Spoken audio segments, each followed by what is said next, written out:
Merhaba arkadaşlar, kanalımıza hoş geldiniz. Bugün size yeni bir video ile bir uygulamanın daha kurulumunu ve kullanımını sizlere adım adım anlatmaya çalışacağım.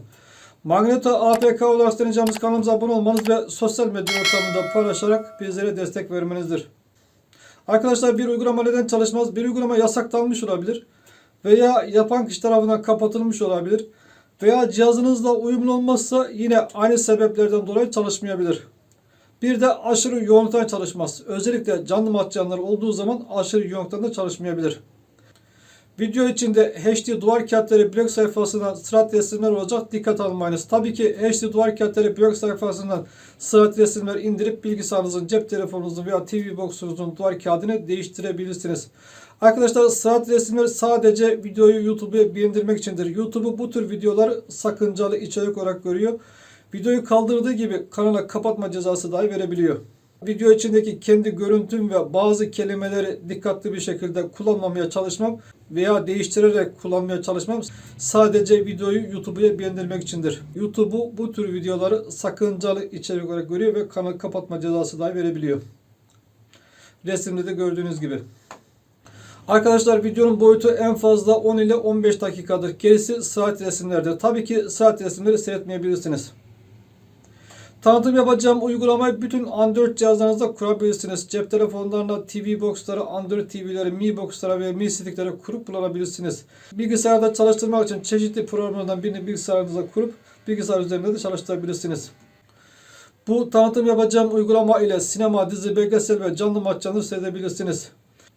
Ve aynı zamanda size 4 adet uygulamayı da tavsiyede bulunurum arkadaşlar. Bunlar nedir diye soracak olursanız: seçme APK'lar indir, admin seçme APK'lar indir, bak indir kuru seçme APK'lar. Bunun üçünden harika bir şekilde çeşitli uygulamalar indirip sinema, dizi, belgesel ve canlı maçlarını seyredebilirsiniz. Ve sürekli güncel IP kanalların listesini bu blog sayfasından edinebilirsiniz. Edindiğiniz listeleri çeşitli IP kanal oynatıcı medya player'ler içinde kullanabilirsiniz.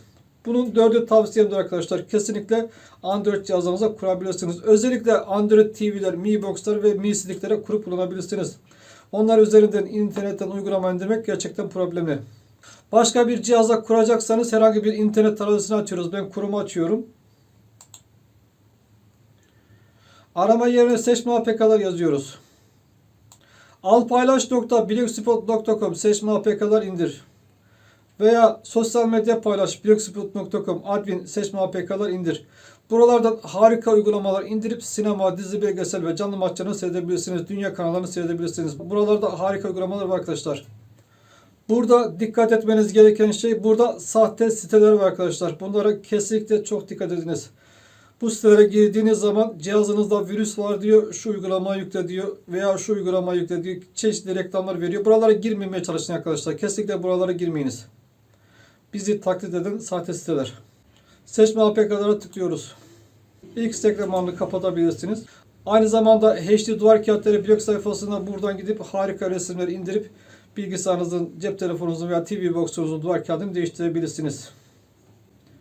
Sürekli güncel IP kanallarının listesine buradan ulaşabilirsiniz. Blog sayfasına buradan gidebilirsiniz.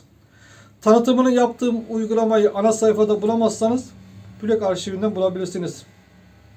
Aynı zamanda izleyici bölümüne kendinizi ekleyebilirsiniz. Arkadaşlar, izleyici bölümüne kendinizi eklediğiniz zaman blog sayfaya yeni bir uygulama yüklendiği zaman mutlaka haberdar olursunuz. Buradan kendinizi ekleyebilirsiniz.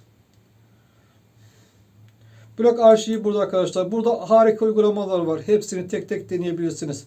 Ben günde yaklaşık 20 adet uygulama deniyorum ve beğendiklerimi sizlere video ile anlatmaya çalışıyorum. Arkadaşlar, ben denemelerini yapmadım ve beğenmediğim uygulamaların tanıtımını yapmıyorum. Önce denemelerini yapıyorum. Beğenirsem sizlere video ile anlatmaya çalışıyorum. Tabii ki bu uygulamalar ömürlük değil arkadaşlar. Bir müddet sonra yasaklanabiliyor veya kapatılabiliyor. Burada harika uygulamalar var. Burada da bulamazsanız arama yerine yazıp bulabilirsiniz. Bugün size tanıtım yapacağım uygulamanın ismi DerbiTVPlus. Bu yerli bir uygulama arkadaşlar. Yapan arkadaşımıza buradan teşekkür ediyoruz. Uygulama harika bir şekilde çalışmakta. Ben denemelerini yaptım. Kesinlikle beğendim arkadaşlar. Buraya tıklıyoruz ve sayfasına gidiyoruz. Uygulama burada arkadaşlar. X reklamlarını kapatabilirsiniz. Aynı zamanda bilgisayarda çalıştırmak için BlueStack, LD Player veya Nox Player programlardan birini bilgisayarınıza indirip bu uygulamayı onun içinde çalıştırabilirsiniz. Dosyanızı kesinlikle tavsiyemdir. Bütün Android cihazlarınıza kurup kullanabilirsiniz.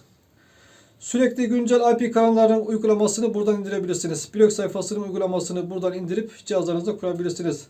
Seçme APK'ları indir. Bu blog sayfasının uygulamasıdır arkadaşlar. Bu blog sayfasının uygulamasını kurup Android cihazlarınız üzerinde blog sayfasına hızlı bir şekilde erişim sağlayabilirsiniz. Aynı zamanda zip dosya var arkadaşlar. Bunun içinde 4 adet blog sayfasının uygulaması var. Bunu da indirip 4 adet blog sayfasını kurabilirsiniz. Bunlar düşük boyutludur arkadaşlar. Tanıtımını yaptığım uygulamayı 4 ayrı siteden indirebilirsiniz. Dosya.co, Dosya Upload, Kurutmail ve Dosya TC. Dosya Upload, Kurutmail ve Dosya TC 15 saniye beklemelidir. 15 saniye bekledikten sonra indirme linki açılır. En hızlısı Dosya.co'dur. Bazı arkadaşlarımız reklam çok, uygulamayı indirmesi zor diyorlar arkadaşlar. Kesinlikle uygulamayı indirmesi çok basittir arkadaşlar. Tabii ki cihazlarınızda bir adet fare kullanınız kumandasıyla uygulama indirmek gerçekten problemli olur. Tabii ki reklamda bizim gelirimiz arkadaşlar. Bizim reklamdan başka gelirimiz yok. Buraya tıklıyoruz arkadaşlar. 2 adımda uygulama nasıl indirilir size anlatmaya çalışacağım. Buraya tıklıyoruz arkadaşlar. Tarayıcınızdaki pop-up engelleyiciye izin vermezseniz indirme sayfaları açılmaz ve birinci sayfada kalır. Pop-up engelleyiciye izin verdiğiniz zaman 3 sayfa birden açılır. Uygulama linki burada arkadaşlar. İsterseniz reklamı kapatabilirsiniz, isterseniz de kapatmayabilirsiniz. Alta doğru iniyoruz. Burada dosya açıklaması var. Alta doğru iniyoruz. Burası arkadaşlar tıklıyoruz ve uygulamayı cihazımıza indiriyoruz. Ayrıntıları buradan görebilirsiniz. Şu anda uygulama cihazımıza indi. Pop-up engelleyiciye izin vermezseniz birinci sayfada kalır.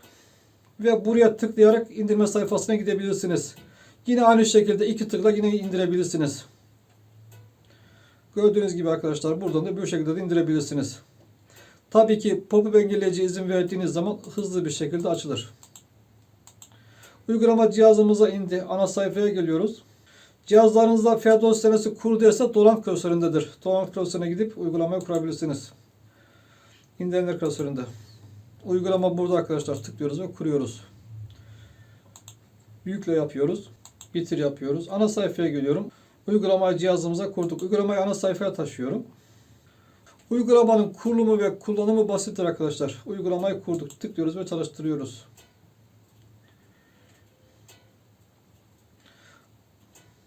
Uygulama açıldı ve kullanıma hazır.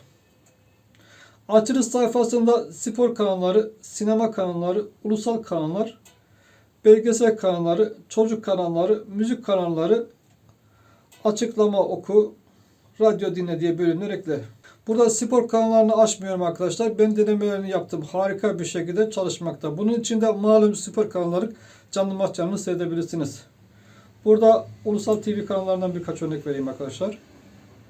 Gördüğünüz gibi buradan ulusal TV kanallarını seyredebilirsiniz. Liste uzayıp gitmekte. TRT1 harika bir şekilde çalışmakta. Show TV. Görüntü kalitesi harika arkadaşlar. Kesinlikle tavsiye ederim. Ve Kanal D. ATV harika bir şekilde çalışmakta. Burada belgesel kanallardan birkaç örnek vereyim arkadaşlar. Tabii ki buralarına perdeleme yapıyorum. 24 harika bir şekilde çalışıyor. Burada şifreli bir belgesel kanalı. Ne ile başlayan belgesel kanalı. Buradan tam sayfa yapabilirsiniz arkadaşlar. Harika bir şekilde çalışıyor. Ve çeşitli belgesel kanalları var. D ile başlayan belgesel kanalı. Harika bir şekilde çalışıyor. A ile başlayan belgesel kanalı. Burada bir reklam çıktı arkadaşlar. Reklamı bir türlü kapatamadım ve uygulamayı kapatıp tekrar açmak zorunda kaldım. Buradan yapan arkadaşlarımıza sesleniyorum. Reklamların altına çarpı işareti bıraksın arkadaşlar. Bir türlü ne yaptıysam kapatamadım. H ile başlayan belgesel kanalı. Bu birçok uygulamada çalışmaz fakat bunda harika bir şekilde çalışıyor arkadaşlar. Uygulamayı beğendim. Kesinlikle harika bir şekilde çalışıyor. Ve sinema kanalları bölümü var. Burada şifreli kanalların sinema yayınları var arkadaşlar. Buradan tıklamıyorum. Uygulamayı gerçekten beğendim. Harika bir şekilde çalışıyor. Çocuk bölümü var. Ve çeşitli bölümler var. Uygulamanın kurulumu ve kullanımı bu şekilde. Kurulumunu yaptığım cihaz UGOS AM6 Plus TV Box cihaz. Arkadaşlar TV Box tavsiyesi isterseniz kesinlikle bu cihazı tavsiye ederim. Tabii ki bu cihaz biraz pahalıdır. Videonun sonunda HD duvar kağıtları blog sayfasından saat resimler olacak. Müzik eşliğinde saat resimler olacak. Tabii ki isterseniz seyretmeyebilirsiniz. Magneto APK olarak tanıcağımız kanalımıza abone olmanız ve sosyal medya ortamında paylaşarak bizlere destek vermenizdir. İyi günler dileriz.